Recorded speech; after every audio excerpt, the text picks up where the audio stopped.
No episódio 22 de Blue Lock, Bashira Meguro tinha acabado de despertar. Ele alcançou o seu ego original e com um chute poderia ter finalizado a partida entre o time branco e o vermelho. Ele chutou, porém Izagi apareceu o intervindo. Em meio a essa situação, chegamos ao final da partida. E agora, no episódio 23, veremos o verdadeiro clímax dela. Não se esqueça de se inscrever no canal e apoiar deixando o like e até se tornando um membro para que mais episódios possam estar vindo com mais frequência. No mais, eu criei um Instagram para manter todo mundo informado sobre quando os vídeos vão estar saindo, além de que também um pouco mais sobre a produção deles e talvez um quadro no futuro. Então se você puder me seguir lá, tá aí na descrição. Só que no mais, vamos nessa pro episódio de hoje.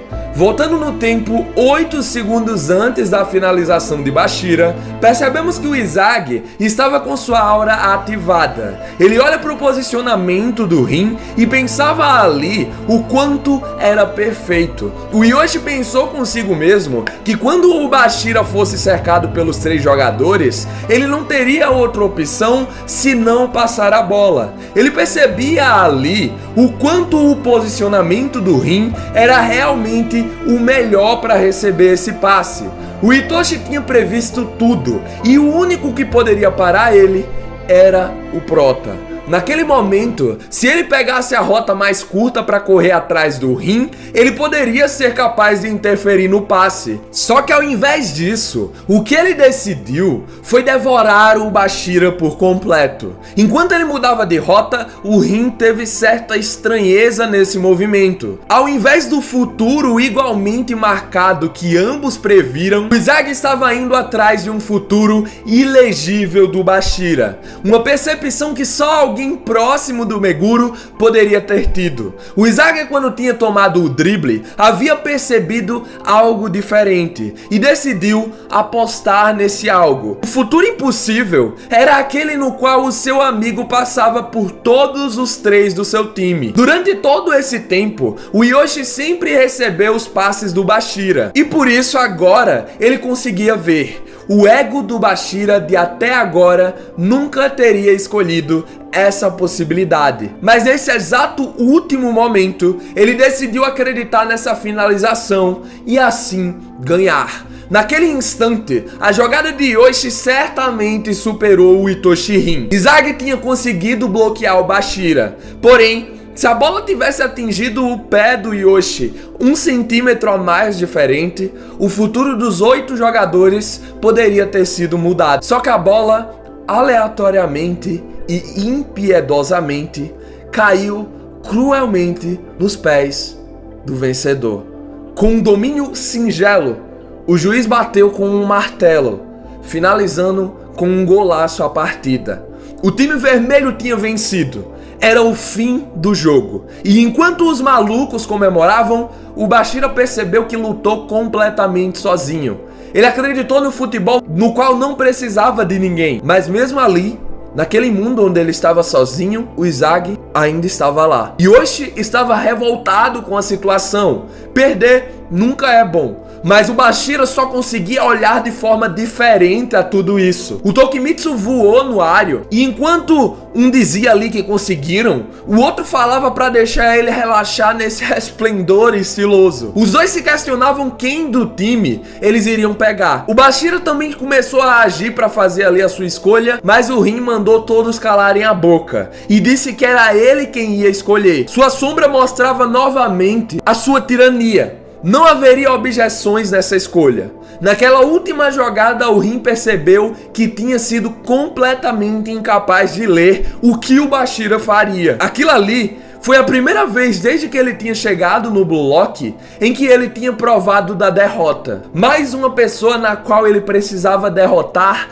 então surgia. Mas por isso mesmo, ele não ia o deixar afundar ali. Venha, Izagioshi. Você pode ter uma vista da primeira fila da minha ascensão como o número 1 mundial. Bashira comemorava com a escolha do Itoshi e assim o Izagi ganhava mais uma chance. A batalha de rivalidade estava finalizada. O Izagi no chão apenas se perguntava o porquê ele tinha sido escolhido. Naquela última jogada, quando até o Rin foi incapaz de ler o Bashira, ele tinha sido capaz de ler. Ele tinha vencido. Só que aí a bola caiu em direção logo do Itoshi. Mais uma vez, o Prota tinha sido incapaz de vencer o Rin.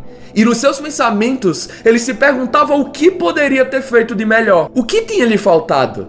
Aquela bola que ele tinha mandado voando, ninguém poderia adivinhar onde ela iria cair. Então, a diferença entre os dois tinha sido apenas um pouco de sorte? Bashira, limpando o suor, chamou o Izagi. Ele meio sem jeito disse que sim, mas enquanto caminhava com sua cabeça toda bagunçada em direção ao time vermelho e pensava nesse sentimento de perder e ainda assim ser escolhido, ele lembrou dos seus agora ex-companheiros. Pedindo perdão, ele se deparou com ambos exaustos e frustrados, cada um da sua forma, e disse: nós estávamos tão perto de derrotar o top 3. Aquele último gol não foi nada além de pura sorte. Então não é como se tivéssemos perdido completamente. O Shigiri, ouvindo isso, mandou ele parar. O Rin te escolheu. Essa é a nossa realidade. Então cala a boca e vai embora. Concordando com ele de forma zangada, o Barou falou: isso mesmo. Se eu ver sua cara por mais tempo, eu vou te dar um soco. Vai logo, seu pereba. E o Nagi concluiu: você realmente foi o protagonista desse time. Pra nós, personagens secundários, isso já estava no roteiro. Sim, o preguiçoso quebrou a quarta parede. Na próxima vez em que nos encontrarmos, eu vou te amassar, Izagi.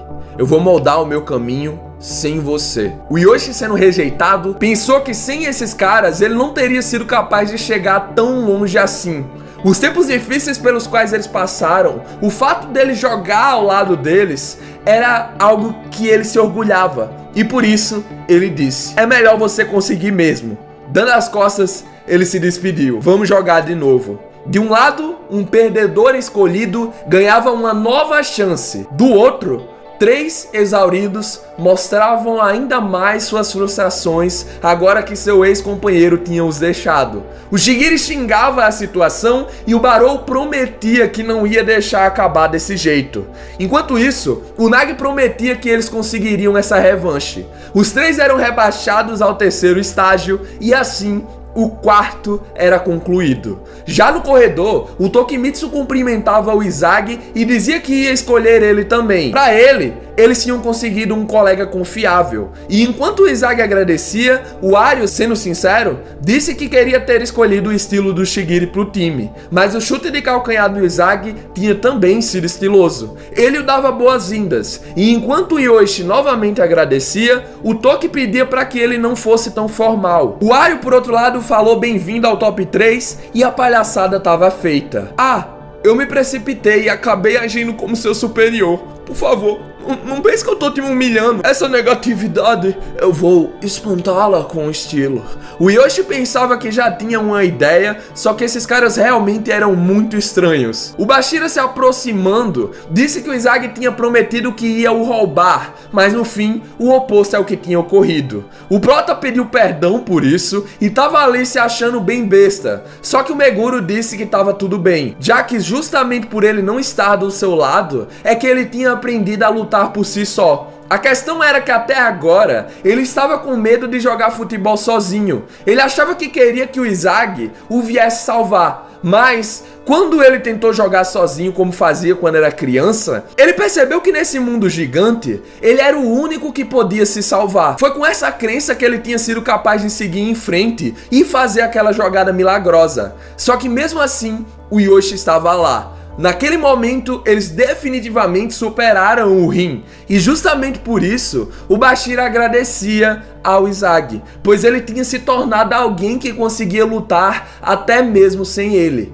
Só que agora que eles estavam juntos, o esquizofrênico estava empolgado. Enfim, dessa vez, eles iriam juntos dali em diante. Ver o Bashira sorrindo assim fez com que o Izagi sentisse um sentimento de maturidade crescendo dele. Só que essa sensação foi passageira, pois o moleque veio e sentou uma lapada no coco do Prota. O Izagi percebia ali que precisava ficar mais forte, e chamando o Rin, ele perguntou o porquê exatamente tinha perdido pro Itoshi. Na nossa partida agora, por que eu não consegui te derrotar? O que estava faltando pra mim?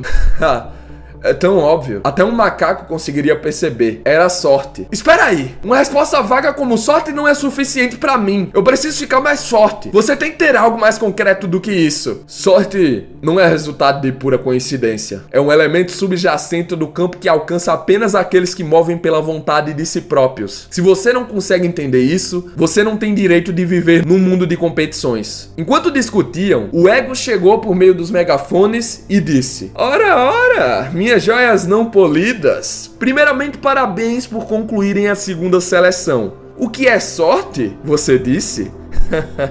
Uma discussão bem intrigante, de fato. Agora atravessem essas portas. Como uma recompensa por concluírem a etapa, eu irei ensiná-los o mecanismo da sorte no mundo do futebol. Dentro de uma sala espaçada com 5 assentos, víamos grandes telões com o ego neles. Ele continuou: Eu vou contar pra vocês sobre o mecanismo da sorte no mundo do futebol. O Isaac não entendia o que isso significava e, desesperado, gritava que não tinha como algo assim existir. Sorte? Era só sorte.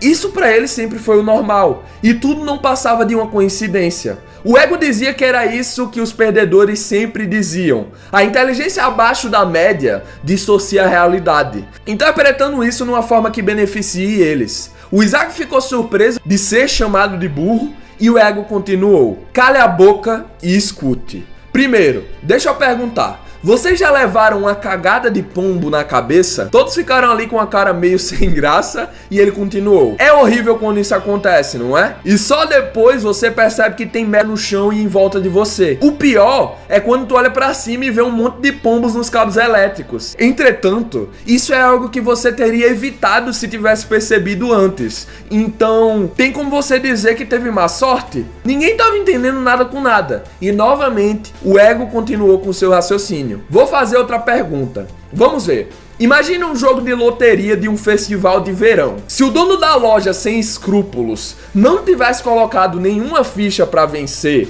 e alguém tirasse uma ficha para perder, tem como dizer que ele teve má sorte? O Isaac perguntou se o ego estava brincando e, novamente, sem entender nada, perguntou o que danado ele queria dizer com isso. O ego falou ali que estava dizendo que sorte não era algo que podia ser encontrado em qualquer lugar. Na verdade, muito pelo contrário. Sorte é algo que só caía sobre aqueles que estão onde ela deve cair. O mesmo se aplicava num jogo de futebol. Pense nos 90 minutos como uma série de inevitabilidades e coincidências. Melhorar seus chutes, passes, dribles, tudo isso como uma forma de fazer uso completo de suas estratégias e formações. Todos esses atos são deliberados com a intenção de criar uma inevitabilidade chamada de gol. O ego pedia para tentarem lembrar quando tivessem feito o 1 de 0. Quando cada um tinha aumentado a repetibilidade dos seus gols e aprendeu a manejar suas próprias armas e fórmulas. Pode-se dizer que tudo o que cada um aprendeu no Blue Lock era para o objetivo de aumentar a inevitabilidade de seus gols. Mas no momento em que os atos de inevitabilidade dos companheiros e oponentes colidiram, querendo ou não, coincidências começaram a aparecer. Essas coisas acabaram que se tornando o epicentro da sorte. E foi exatamente isso que aconteceu na última jogada. No momento que o Bashira passou pelos 3 e foi pro gol, tiveram 5 jogadores que reduziram a velocidade ou pararam completamente de correr. Com exceção do Isaac, que tinha previsto isso e continuou em frente. Naquele momento, eles viraram espectadores do gol. Entretanto, só mais uma pessoa acreditou nele, Rin. Ao invés de reduzir a velocidade, ele acelerou em direção ao Isaac. E percebendo que a bola não seria passada para ele, o Itoshi achou que o movimento de bloqueio do Isaac pudesse criar uma possível coincidência de que a bola iria ricochetear e continuou assim correndo. O Isaac pediu pro ego pausar um pouco o raciocínio e disse que estava tudo bem, que foi por causa do Rin não ter parado de correr que ele tinha conseguido marcar aquele gol. Porém, não tinha sido por pura coincidência que a bola tinha ido em direção a ele? Não poderia ter tido uma chance da bola cair na frente de outro? O ego concordou com essa tese do protagonista, entretanto, ele perguntou: essa não é uma chance que apenas quem consegue a posse da bola tem? Para um atacante, é o mesmo que pegar a ficha para perder. Por exemplo, se o Rin tivesse diminuído a velocidade como todo mundo, teria uma chance de a bola ter caído ali em direção dele. Mas mesmo se ele ganhasse a posse naquela posição, os defensores do outro time teriam ido atrás dele instintivamente. Calculando o tempo que levaria para ele dominar e chutar a bola, não seria uma posição de onde ele pudesse marcar o gol. Em outras palavras, o cocô de pombo não cairia ali. Por isso que o Rin acelerou e foi em direção à posição onde o momento de sorte caiu nele. O lugar no qual a pessoa tiraria o ticket vencedor de primeira só tinha sido capaz de ocorrer por meio de um processo lógico. Tinha apenas uma pessoa ali esperando por essa sorte e justamente por isso ela tinha vencido. Os meninos ficaram exaltados com a explicação deveras nojenta, mas claro, tinha uma chance de a bola cair para outro time. Nesse caso, dependendo da posição e quantidade de jogadores, o resultado teria ido para o outro lado. Isso apenas mostrava o quão feroz e nivelado o jogo estava. Não havia como negar que sorte foi o fator para determinar o vencedor. Mas quando essa sorte vem, aqueles que só sentam e assistem vão perder aquela chance invariavelmente. Não é uma dádiva? Se você não estiver preparado para se aproveitar dessa coincidência e apenas correr atrás da sorte quando ela está na sua frente, será tarde demais. Apenas aqueles que preveem as possibilidades e se preparam para elas, aqueles que se preparam para aproveitar a oportunidade no momento em que ela aparecer, e também aqueles que determinam onde aquela chance vai cair e ficam na espera, apenas essas pessoas com esse faro receberão um sorriso da deusa da sorte. O ego perguntou se o Isaac entendia agora e falou que a coincidência fazia parte do futebol. A decisão agora era do Isaac se ia mudar ou continuar chorando pelos resultados serem pura coincidência. Aqueles que esperassem a boa vontade da sorte sempre seriam coadjuvantes. Se você deu tudo de si, mantenha a cabeça erguida e se torne alguém que consegue levar a sério o resultado que fica além da coincidência. O ego finalizou seu discurso de efeito dizendo que sorte pairava sobre aqueles que estão verdadeiramente preparados para lutar. O Yoshi, compreendendo, perguntou se o Rin sabia de tudo isso e ele disse que não. O que o ego tinha falado não era tudo ainda. É só que ele teve a opção de não fazer aquele gol. Aquela não foi uma oportunidade criada por ele. Foi uma coincidência que o Isaac tinha criado e só aconteceu de vir até ele. Ele só tinha ganhado, pois usou essa diferença entre suas sortes e fez o gol para aceitar essa realidade onde saía vitorioso, como um aviso para si mesmo por ter perdido pro Yoshi. O Isaac pensava consigo que a diferença entre ele e o Rin era a determinação para aceitar o destino do resultado. Ele foi besta. Ele tinha pensado que finalmente havia alcançado o Rin. Na verdade, mais que isso, ele tinha pensado que havia o derrotado, mas no fim ele foi o perdedor. Só que mesmo perdendo, ele foi escolhido para continuar e tinha que aceitar essa realidade. Se não haveria uma próxima vez, naquele momento o Isaac percebeu que tinha que incorporar aquela peça chamada sorte no seu processo de pensamento. Eu tenho que atualizar minha compreensão em um nível elementar. Para vencer o Rin, eu tenho que me tornar uma versão mais nova de mim mesmo. O ego disse que com isso, a segunda seleção tinha terminado para eles. Induzindo seus egoístas, ele finalizou: explore e seja explorado. Use e seja usado. Vocês devem entender agora os princípios por trás de criar uma reação química. É chegada a hora da terceira seleção. Como ele já havia dito antes, os meninos agora entrariam num campo de treinamento com vários jogadores em nível mundial. Primeiramente, em 24 horas, eles jogariam um 5v5 contra esses caras profissionais e muito melhores do que eles, para que essas crianças recém-nascidas pudessem conhecer mais sobre o mundo. De qualquer jeito, pessoal, agora para que tenham mais episódios durante a semana aqui no canal e também, por porque eu que tô adaptando, tá ligado? Eu decidi que às vezes não vai pegar os 4 capítulos, porque às vezes tem uns capítulos que tem mais texto, tá ligado? E eu acho que até o próprio anime não vai adaptar 4 capítulos sempre no episódio. Então, foi minha decisão, tá bom? Às vezes os vídeos podem ficar mais curtos, às vezes mais longos, mas de qualquer forma, eu espero que vocês tenham curtido. Eu só adaptei o capítulo 85, 86 e 87 nesse vídeo de hoje. Já dá pra ver que ficou longo mesmo assim, ficou praticamente do mesmo tamanho do outro que adaptou 4 capítulos. Então, tá explicado. De qualquer forma, se inscreva no canal. Espero que tenha curtido o vídeo. Muito obrigado pelo apoio. Valeu, falou, tchau, tchau.